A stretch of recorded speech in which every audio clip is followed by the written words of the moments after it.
I am Colonel Panta from Nepali Army, and right now I am the Deputy Head of the IT Department. And at the time of the earthquake, I was leading the GIS department. So we were working around the clock during that time to deliver the GIS-based products for Nepali Army. So in my presentation today, I am going to show some of those products which we developed during that time and which were used for our military decision-making process.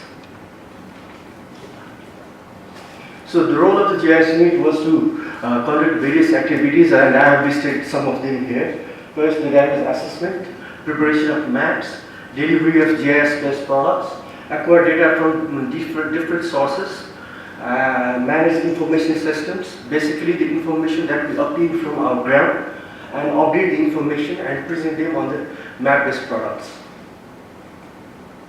So the GIS products that we develop and we produce in our organization, actually they are used for two purposes. One is for the strategic purpose and another one is for the tactical purpose. The strategic purpose is for the planning and coordination, and these products are being used by our senior officials, and these products, they cover national and regional context. While the tactical products, we deliver these products for our field units, and they use these products for execution and implementation of their tasks, and they are based on the local context. So I will be showing some of the products which are for the strategic purpose and which are for the tactical purpose. So this was the initial damage assessment of Kathmandu Valley we did after the earthquake. And we're grateful to Novasur and the Kathmandu Living Labs that they provided us the DigiGlobe satellite image. And from the high resolution image, we were able to identify the damaged structure. For every damaged structure, we mapped the point on it. And after collecting all the points, we were able to see the cluster. Earlier, it was believed that the Bhaktapur area was hardly hit. But when we produced this map, it gave us the idea that not only the Bhaktapur area, the northern part of the Kathmandu Valley, pointer is not working well. So northern part of the Kathmandu Valley, especially the foothills, the extent of damage was much higher. And using this product,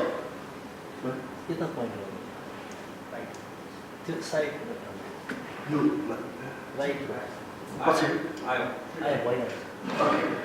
So using these products, we were able to identify different sectors, and our decision makers were able to use this product and deploy the army team in different areas.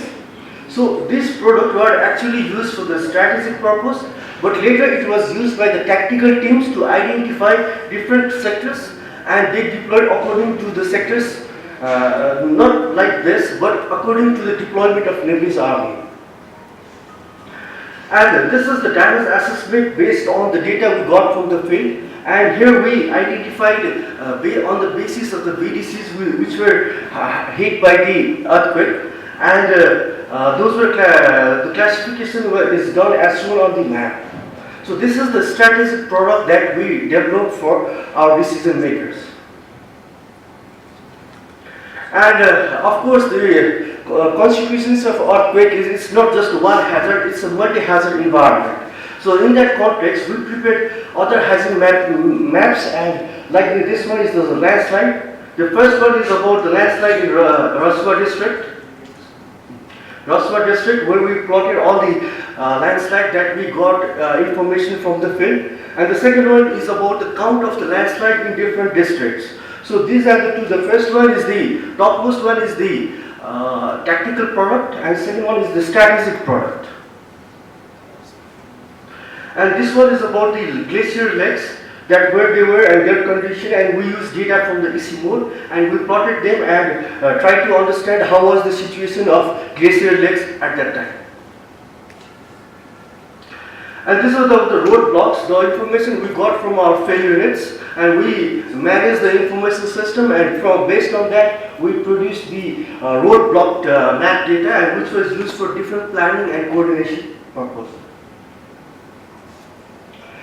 And based on the information from our field units, we were able to identify those areas where there will be scarcity of food in future if response is not handled in a proper way. So we highlighted those areas, and decision makers use these products to identify those potential areas where in future there will be a food scarcity.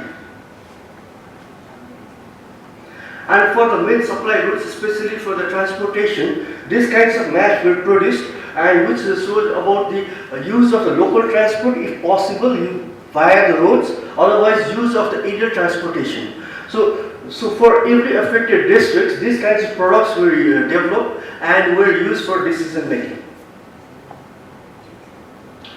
And this product is about for the opening of main supply routes and the deployment of engineering assets. The engineering assets were planned in a way that they were placed in different places so that if anything happens in the post-disaster scenario, they can open the routes immediately. And this is the integrated logistics supply plan. We made this plan to integrate all the logistics distribution channels that we had at that time. So in this plan, we had the farm bases from where we can supply our logistics items to different other logistics hubs. From there they can be supplied to the affected areas by using both the road transport and the aerial transport. So this gives a clear picture of what kind of transport mode available to which area and what will be the capacity of transport, whether it will be by road or it has to be by air. So this was developed from working with our logistic teams, working with our supply teams, and this gives us the clear idea of what we need to do to effectively execute our logistic supplies. And also this is about the medical team deployment. We had so many medical teams from Nepal government, Nepali army, from foreign friendly forces, from foreign nationals also. So we plotted their locations, what we were doing, what their activities were, and also this is about where the Nepali teams were deployed, where the foreign teams were deployed. So this gives us the idea, and we were able to identify the gaps where the medical services are required. Based on this, additional plannings were done.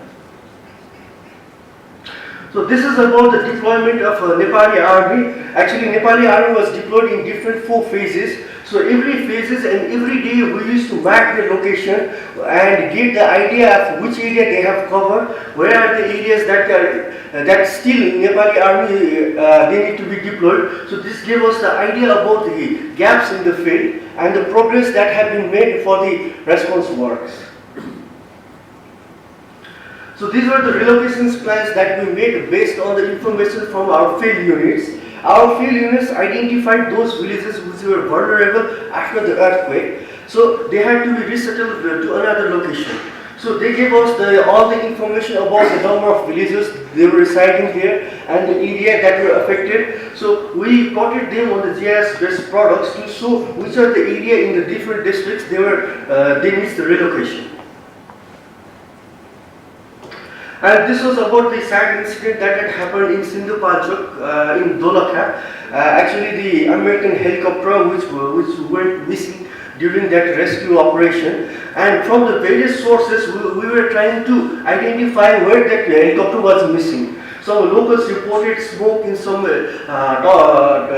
top of the hill, and we also traced the mobile ping from the telecommunication operators. We plotted them on the map, and also the beacon from the helicopter was also plotted on the map, and that was able to give us a general idea of where the helicopter might be missing. And after like 4 or 5 days of time, we were able to recover the lost helicopter. And now about the military operation planning and the kind of data we use in our military operation planning. Basically, the data source that we have in our operation planning, first one is the primary source that we call it as authentic data source, and first one is our own data collection, second one is from the government, and third one is from our other friendly sources like other security forces, other friendly NGOs, INGOs. And the second source is the secondary source from various other sources. Basically, they are the open source. And open source like the medias and publications, those sources are under the open source. And this time we were able to use the crowdsourced data as well. And this was first time being used by Nepali army operation planning. So crowdsourced data was provided by the Kathmandu Living Labs. Not only the crowdsourced data, Kathmandu Living Labs provided us the satellite images, data from the road networks, especially the volunteers who were involved in producing the road network data. Those data were provided to us, and other map data they were generated by the volunteer community.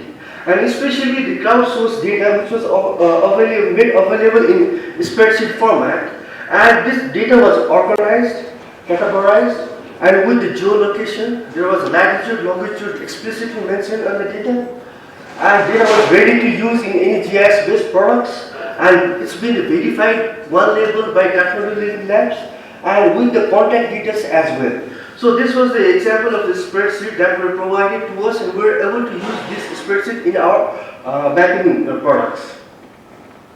So crowdsourced data, we almost got 2200 crowdsourced data, especially the requests from the crowd, and they were prioritized, and prioritization was based on the emergency rescues, large-scale deliveries, and air-based supplies. So 650 of the requests of rescues were processed using the air assets.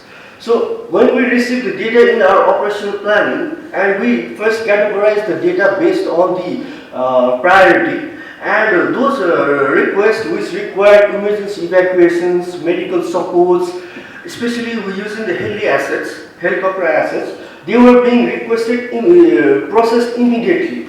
The helicopter team were immediately given the task to do these things at this location. This is the contact number, and they used to conduct that operation directly from the operation department. And some of the other requests were sent to our local field units for necessary actions. So using the crowdsourced data, what we did was we plotted our location of the security forces on the ground and the activities they had conducted on which locations, and the request from the crowdsource was also plotted on the ground, on the map. And then we were able to identify the gaps, where were the security forces were not able to reach, and where were the requests were coming from. So this was the critical information that we got from using crowdsourced data. So crowdsourced data in disaster management helps us to identify the extent of damage for initial damage assessment, identify grounds for establishment of medical support, formulate logistic supply plans, formulate settlement relocation plans, identify road blockage, and plan for deployment of engineering assets. So here I come to the end of my presentation. Thank you so much.